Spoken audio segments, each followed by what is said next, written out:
রূপপুর গ্রামে বাস করত প্রিয়া ও তার মা।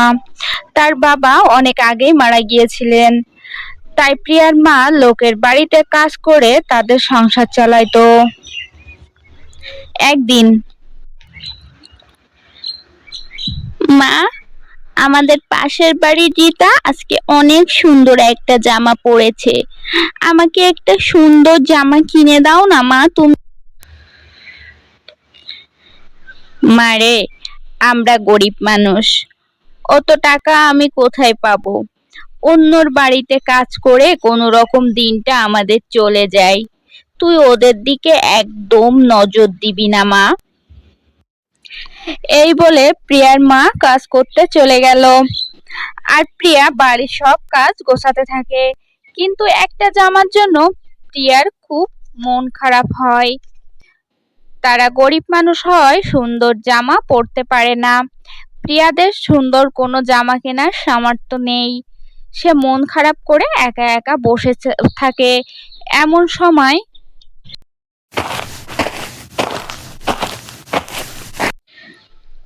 বাড়িতে কেউ আছে? কেউ বাড়িতে আছে? আমাকে কিছু খেতে দিবে মা?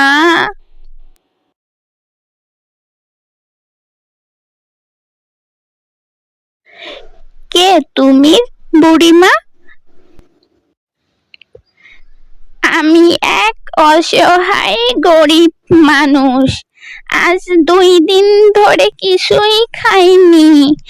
আমাকে কিছু খেতে দিবা মা? আচ্ছা ঠিক আছে বুড়িমা, তুমি বসো, আমি তোমার জন্য খাবার নিয়ে আসছি। এই বলে প্রিয়া চলে গেল বুড়ির জন্য খাবার নিয়ে আসতে।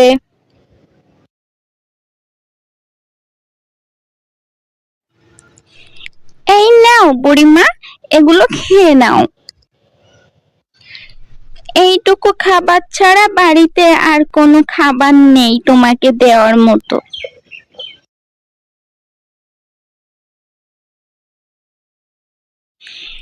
এই গাছটা রেখে দে মা, তোর বাড়ির সামনে এই গাছটা রোপণ করবি। এটা কোনো সাধারণ গাছ নয়, এটা একটা জাদুই গাছ। এটা রাতারাতি বড় হয়ে যাবে।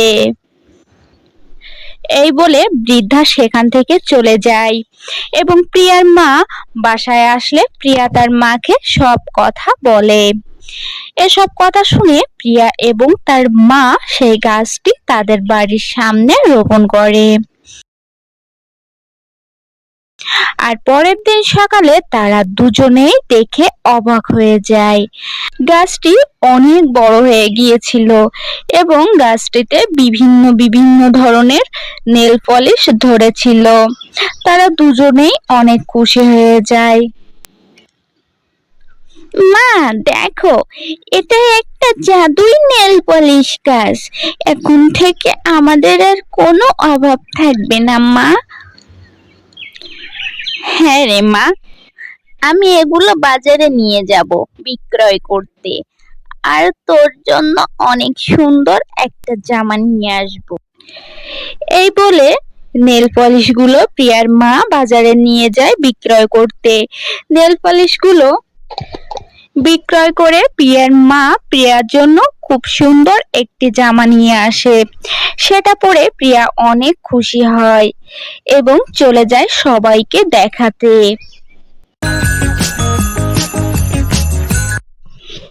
কি রে প্রিয়া, তুই এত সুন্দর জামা কোথা থেকে আনছিস প্রিয়া? মা এটা আমাকে কিনে দিয়েছে। তোরা তো 2 বেলা ভালো করে খেতে পারিস না, এত সুন্দর জামা কিভাবে কিনলি?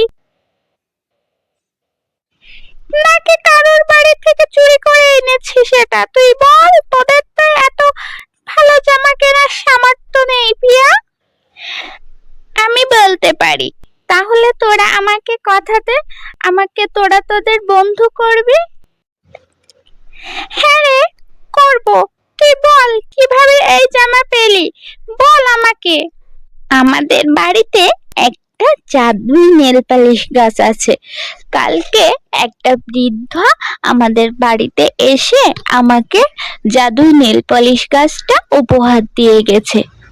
সেই নেল পালিশ গাছে বিভিন্ন ধরনের নেল পালিশ হয়, সেগুলো মা বাজারে বিক্রয় করে আমার জন্য এত সুন্দর একটা জামা নিয়ে এসেছে। সত্যি, নেল পালিশ গাছটা তোরা কোথায় দিয়েছিস প্রিয়া? আমাকে বল, আমি না তোর বন্ধু হই। তুই আবার কাউকে বলিস না। আমাদের বাড়ির সামনে নেল পালিশ গাছটা আমি আর আমার মা রোপণ করেছি।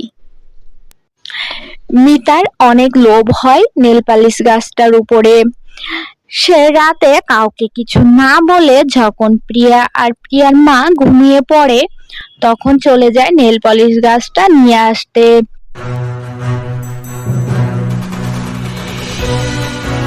কিন্তু যখনই সে নেল পালিশ গাছ থেকে নেল পালিশ গুলা ছিঁড়বে ঠিক তখনই তার গায়ে আগুন ধরে যায় এবং মিতা সেখানেই পড়ে যায়।